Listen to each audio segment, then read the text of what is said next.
Hello guys, if you like my awesome gaming videos, my programming and web development courses, my editing courses and editing videos, and my tech talks and tech guidance, then you can consider subscribing to my channel and click on this bell icon to stay connected with me all the time.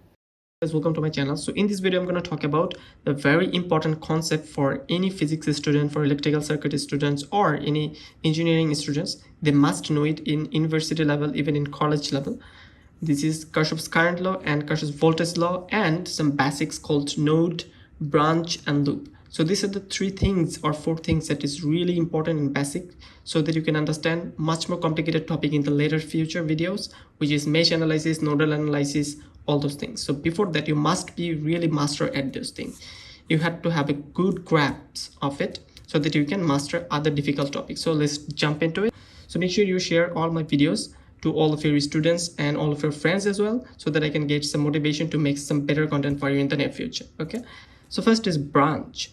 Branch is actually all the equipments, individual equipments, parts, components that we have in our closed circuit or any total system circuit. Okay, so it says that in any electrical circuit, all the electrical equipments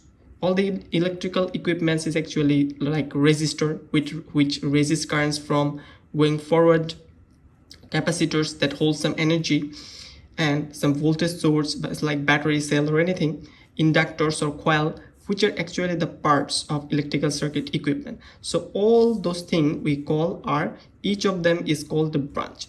A circuit is like that, which this is a voltage source of 5 volts, suppose. Okay, and then we have a resistor here, and then it is closed. So as you can see, we have only two elements. One is voltage source and another is the resistor. It can be very complicated. This is very simple because I want to make sure that everyone understands it. This is only two components. This is one component, this is two components. So there is only two branches here. Two branch. Okay, two branch here. Node is actually the junction point. As you can see, in real life also you'll see the junction point where lots of roads meet together, and you can go from different direction, like this direction, this direction, this direction, and this direction in the junction point, okay, on the midpoints. When two or more, so in electrical circuit, this node is really important. When two or more branch join together, this is individual branch. This is one branch, this is one branch. Like this resistor is meeting with this voltage source in this point, then we can call it a node. Simple. We can call it node. When two or more joins together, when two or more branch join together in the junction, we can call it as a junction or node. Okay, together in an electrical point, then we call it as a node. Very simple thing. When they are joined together in a certain point, then we call it node. A loop is a really important concept for mesh analysis, node analysis, for Kirchhoff's current law, voltage law. Loop is absolutely vital thing that you have to know to understand all of those concepts. So loop is very simple. It is in any closed circuit. It says that a loop is any closed path through the electrical circuit element. When selecting a point and traverse the whole loop and come to the same point again, then it will be called the loop. Suppose we have a circuit here. Let me draw it, and it should be in 2D shape. It here. Okay. And this is another loop. Okay. So this is 5 volt again. This is resistor 1. This is resistor 2 and resistor 3. Suppose current is flowing through this direction as a voltage source. We have a input voltage, and by this voltage source we have a current is going through this resistor, and then it is divided into two direction, and this is I1 and this is I2, this is I3. Now current is divided across this road and this road. Okay, through the voltage source we are passing some voltage, and through this from this direction, and now the current is flowing through these resistors, which is really important. And the first current is flowing through this, and then it is divided across R2 and I3. So they are divided. Okay, so we have two loops. One is this loop, one is this loop. So this is loop number 1, this is loop number 2, and this should be in a closed circuit. Okay, so this is the simple thing that you can understand. This is one loop, this is another loop. You can go from the like clockwise direction or you can go the opposite direction as well. Okay, if the current is, suppose current value is I1 is suppose minus 2 ampere, then it is not a wrong value. It means that you are going to the wrong direction. It should be in the opposite direction that you have taken. This is nothing wrong. Okay, so if you say the I1 is minus 2 ampere, it means that you have to go from the opposite direction, then it will give you the positive answer. Okay, so we have a, so let's see what is going on here. Suppose we have a 10 volt source here and current is passing through this direction. Okay, and it will move from this direction. This is the total current I, this is the I1, and it will be divided across I2 and I3. Okay, because there is two different directions. So what is the loop here? The loop is this one. This is a closed path, this is a closed path, and this is a closed path. So there is two loop. This two closed loop is enough to understand the KCL and KVL as well. So this is loop number 1, and we are going from the clockwise direction. Okay, since I'm taking it as plus and this point is minus for the voltage source, so we are going from the plus sign because current is always going from the higher potential to the lower potential. So this is the higher potential, so it should go from this direction and just loop through here. Okay, and then we have another loop, this one, this is I2, and suppose I'm taking it, this is the positive, this is the negative, and current will pass from there, but still I'm taking it to the opposite direction, and it means it will give me value in the negative. Okay, so but for calculations you always have to take it on the clockwise direction, then the calculation will be really easy to understand. Instead of anti-clockwise, you can take clockwise both. Okay, so you can take both of those clockwise, which is the most efficient way to do this. In KVL also, KCL also, mesh analysis, we will do the same format again and again. We will take the current is going from the clockwise direction from the left to right, like this way, in the two closed loop. So these are two loops. So let's find out how many loops we have. We have two loops here. Now we have to calculate the branch. Okay, so for branch calculation, I'm taking, suppose this one is connecting with this in this direction, so it can be called as node 1, and this one and this one is connected here, this is node 2. Okay, and this one negative sign and its positive sign is connected in this direction, they are connected through this is node 3, and this one connected, this one and this one is the negative side of it, and this one's negative sign is connected in the same direction, this is the same as this, so this is node 4, and there is another connection, this one, this branch is connected with this branch, resistor branch, at that position. So there is total 5 nodes, they are connected together. Okay, in this is another node, this is another node, this is another node, this is another node, and this is another node, and this is same as N4. Okay, because it is connected also here in this point also, and here also, so they are similar. Okay, so we have total 5 nodes. Now let's understand what is the branch. Branch are individual equipment, 1 2 3 4 5 6, total 6 equipments or components. This is actually the branch. So this is the easiest way to understand. So what is the rule to understand or to find the node? This is actually branch, total branch minus total loop plus 1. So what it gives? Our total branch is 6 because these are the components that we have. 1 2 3 4 5 6 components minus the loop. How many loops we have? 2 loops. So negate it, and the formula 1 plus 1. So what we get? 5. KCL is nothing but the simple thing, which is algebraic sum of the branch currents flowing into and out of the node is equals to 0. The algebraic sum of the branch currents flowing into it and that are going out of it in a junction is equals to 0. It's junction here, and some current is entering into it. Okay, so this is I1, suppose this is I2, I3, this is I1, I2 and I3, they are entering into the junction, okay, and some current are going out of it, which is I4 and I5. Simple. 3 people is entering into a house and 2 people are going out of the house. So if you just sum it, algebraic sum, the total sum is actually 0. This is actually the conservations of electric charge or conservations of energy, whichever format you want to understand. The total sum of current is going inside a junction and the total is going outside of it. If you just sum them up, it will be equals to 0. So sum of the current is entering and leaving is 0. Okay, so I can write it simply like this way. Which was is coming? I2, I1 and I3 is coming, and going is I4, it should be I5. I5 and I4 is going out. So if you just sum them up, it is equals to 0.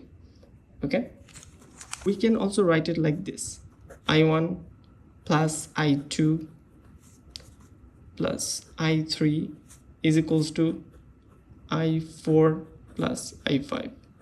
So this is the thing, the current is entering and these are leaving. Normally when we are entering the current, we just take it as positive, or you can take it as negative, and when they are leaving, you can take it as negative because they are leaving. Okay, when they're entering, it is positive. When they are just going away, it is negative. So all the currents is entering into the junction and all the current is leaving into from the junction. When they sum them up, they are equals to 0. Or you can write it these are entering, they are entering, and they are leaving, equals to same. The entering current, if you just sum it, is equals to the number of current is leaving. Okay, so these are the thing that is really important for a junction, and it should be in a junction. In junction it can happen. So what we have to do, just find the current here. So the total current is given in the circuit is 30 ampere. We have I1, I2 and I3 because it is a parallel circuit, as you know from the basic of Ohm's law. For this to understand the series and parallel circuit, I highly suggest you to watch my first video where I talked about Ohm's law, parallel circuit, series circuit, all the basic stuff, which is really important for you to understand. So here what we're going to solve, suppose we have a current is going 30 ampere here, and it would be divided across this one and this direction. So first current is going, which is 10 ampere. So suppose total is 30. Okay, this is entering into the circuit, and outgoing is I1 and 10. So what is the value of I1? We can easily find it. Okay, 30 minus 10, which is 20. So we can calculate the current of I1 is 20 ampere. Now I need to find I2, I3 and I4. How can we do this?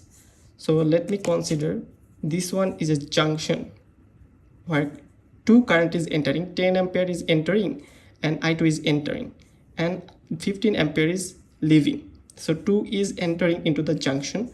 So we can write it again, which is like this is suppose A node. In the A node we can apply KCL.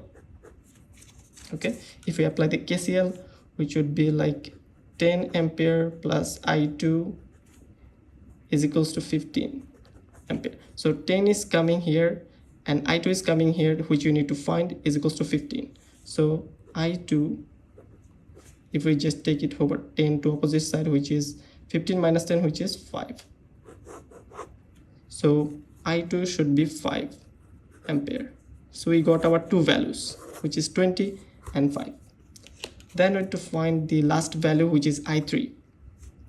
In the I3, if I want to find it, let me consider this is a node here, which is B node. So in the B node, we need to apply the KCL. So if we apply KCL here, let me see whichever current is entering, like I1 is entering and I3 is leaving. So I2 and I3 is leaving, and I2 value is 5 ampere and I3 is also leaving, which is equals to the entering current, which is 20 ampere I1. A similar concept. So I3 and I2 are leaving and I1 is entering. So entering current is equals to the leaving current. So if I just take I3 here, it would be 15 if I just calculate. So I3 should be 15. So here 15 is coming here, 15 is coming from here. So total is 30. Okay, so I4 should be 30. So this is the outgoing current and this is the incoming current. So total outgoing and incoming. This is incoming current, this is outgoing. So total algebraic sum is actually 0. So this means that the circuit solution is perfectly done. So this is how magically and so intelligently you understand that your solve is perfect. You will have done it perfectly without any issues. And now you understand the flow of current and how you calculate it in using the KCL law. Kirchhoff's voltage law, which is really important. So if you missed anything in the previous video where I talked about the Kirchhoff's current law and the current divider rule, voltage divider rule, different kind of thing for series circuit, parallel circuit, which is really essential to understand this video. Okay, so to understand this, the main thing that they say in the Kirchhoff says that in his second law is actually algebraic sum of all the voltages around any closed loop in a circuit is equals to 0. It's same as the law of conservations of energy. As you can see, conservations of energy around a closed path. It can be positive and negative also. Sum is actually all the positive and negative, you can combine it. As you know, in the KVL it is very important to understand your loop, and through loop we are going to calculate every single thing. So as you can see, we have two loop in this circuit and it is given, and two voltage sources given. One is 20 volt and another is 10 volt. So in this case, if there is two voltage sources given, you cannot use V is equals to IR format as previously we used to do to solve this circuit. Okay, so you have to use mesh analysis, node analysis, or Kirchhoff's voltage law, which I'm gonna use in this particular video. In the next video, definitely I'm gonna talk about node analysis and mesh analysis in depth, but this video is for really important for Kirchhoff's voltage law. So let's focus on this. We have two loop. As you can see, this is very important. This is one closed loop and this is one closed loop. So for Kirchhoff's voltage law, as you can see, it should be work in a closed loop in a circuit. So let's identify it. This is one loop. Suppose we are going like clockwise direction, and another loop, this is also clockwise. This is loop 2, this is loop 1. So this is our main primary task. Okay, so after doing this, we need to traverse through this. So to traverse through this, we need to really identify what are the thing we have. First, we have the voltage source and the route we are passing. First, we are going through there. As you can see, I1 is current is entering to this junction. Suppose the junction is at A, and I2 is leaving from this, and I3 is leaving from this junction. Okay, so really we need to focus on this first. So in the first equation, suppose at point A, what we are saying, using the Kirchhoff's current law, the current is entering into the current into the, so I1 is entering. So suppose I'm writing I1 is equals to the number of current which is leaving, which is I2 and I3. So we can write it I2 plus I3. They are leaving and I2 is entering, so equals to same. Okay, or you can write I1 minus I2 minus I3 equals to 0, whichever you like. So this is our equation number 1. So next step is we need to work with the two loop. So in the loop 1, what we can write, first we need to traverse. First we are going through, suppose if we are going through this, let's first work with the voltage source. We are entering here, suppose here from this resistor to this resistor, we are entering from the negative sign of the voltage source. So add this negative, so minus 20. Okay, then we need to just focus on this thing. So we are going from this direction, and if current is going from the plus to minus, so it should be positive sign and this is negative sign, because current is flowing from left to right. So this should be positive and this should be negative. If is current flowing from this side to this side, then this should be positive and this should be negative. Very simple rule. So if the current is flowing from this side to this side, then this side should be positive and this side should be negative. If current is flowing from the opposite side like this, then this should be positive and this should be negative, and same for this. As it is given in the question that I1 is going from the left to right, so this should be positive. Okay, so we need to write positive 2 ampere. It is 2 resistor, as you can see the value is given 2 ohm resistor, and the current, okay, I1 is going through this. So IR, so this is total. If you just multiply this is V is equals to IR rule. Same from the Ohm's law, we have identified this. This is a voltage thing. Okay, so the current multiplied by the resistor. So this 20 is already given as voltage, so we don't need to do anything, but this is given as that form, IR form. Okay, then if I go to this point and I3 is going from this, which is 3 ohm resistor passing through, so I3 is passing from the 3 ohm resistor, we need to work on this.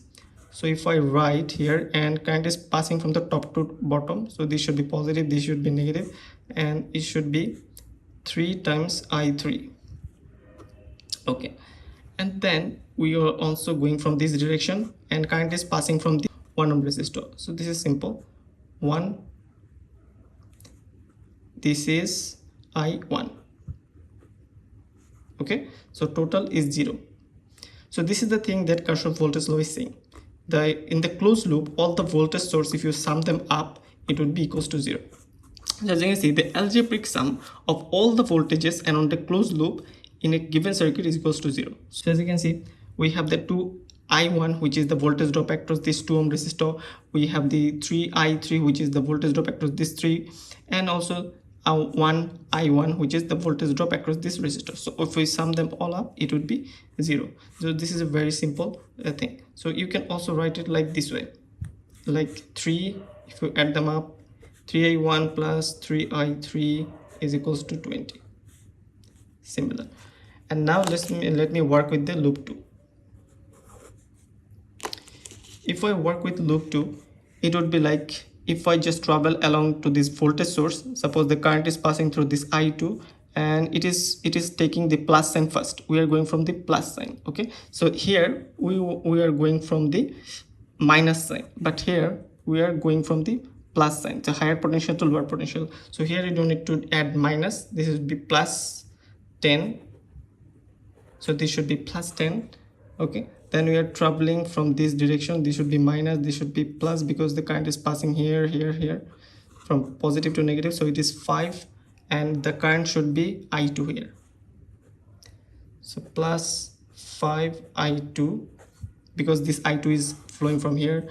And then we need to calculate this 3. Now this is different, we are going from this lower potential to upper potential, but here the question given is current is flowing from this direction, this upper to lower, but we are going from lower to upper, so it would be negative sign, opposite, we are going to the opposite sign.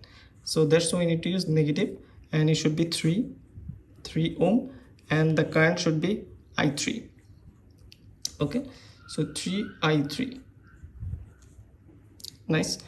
And now we need to pass, the current is passing from 4 ohm resistor, so it should be plus, and there is no other collision there, but here we had some collision, but here there is no collision. We can directly write 4, and the current is I2.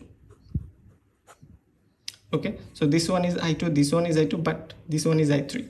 They are already given that, and we are going from the opposite direction, from the right to left, but it says it is going from upper to lower, but we are going from lower to upper, so we have to use negative sign here. So this is the thing that we need to really be careful about. So if I just write it like this way, 4I2 and 5I2, which is 9I2 minus 3I3 is equals to minus 10. So if I take it to this position, it should be 9 and minus 3I3 is equals to minus 10. So these are the two things really important. Okay, so this is our equation number 2, and this is equation number 3. One more thing we must have to do, we have two different variable, I1 and I3, but here we have I2 and I3. Okay, here we have I1 and I3, but here I2 and I3, we have three different I3, I2 and I1. We have two equations, but we have three unknown, so we can't solve this equation very easily. We can find the current is flowing from this I1, I2 and I3. We can find the current flow I1, I2, I3 here. It is quite impossible. What we can do, we need to put the value of I1 into this. We need to put the value of I1 into this, and then we can do this. If I just put the value of I1 here, it should be like this. If I put it here, 3 I1 is equals to I2 plus I3, I2 plus I3 plus 3I3 equals 20. Okay, and 9I2 minus 3. Now as you can see, all the values are I2, I3, I2, I3, the two unknown variable and two equation. This is your main equation number 1, this is your main equation number 2, and this is your main equation number 3. If you solve this two equation, you can easily get the value of I2 and I3 and put the value inside I2 and I3. Now I'm going to use a PowerPoint slide so that you can see the value. Now I will give you all the requirement values that you need, the value of I1, I2 and I3 in a chart, so that you can see what the calculation looks like. Because this calculation is a really hectic part and not everyone wants to like it, and the video gets too long. So this is the way you can solve this. You can use any substitution method or any other method to solve these two equations, and you can use calculators and get the value of I2 and I3 and put the value inside this equation number 1, where you can get the value of I1, I2 and I3. So what do we get? First we get the I2 value and I3 value and put the value inside I1, and then we get the I1, I2 and I3, which is our required solution that we need. So in the page, in the next slide, I'm going to give you all the values of I1, I2 and I3 so that you can calculate by yourself on your own and use any calculator, which will really easy for you to understand what's going to happen.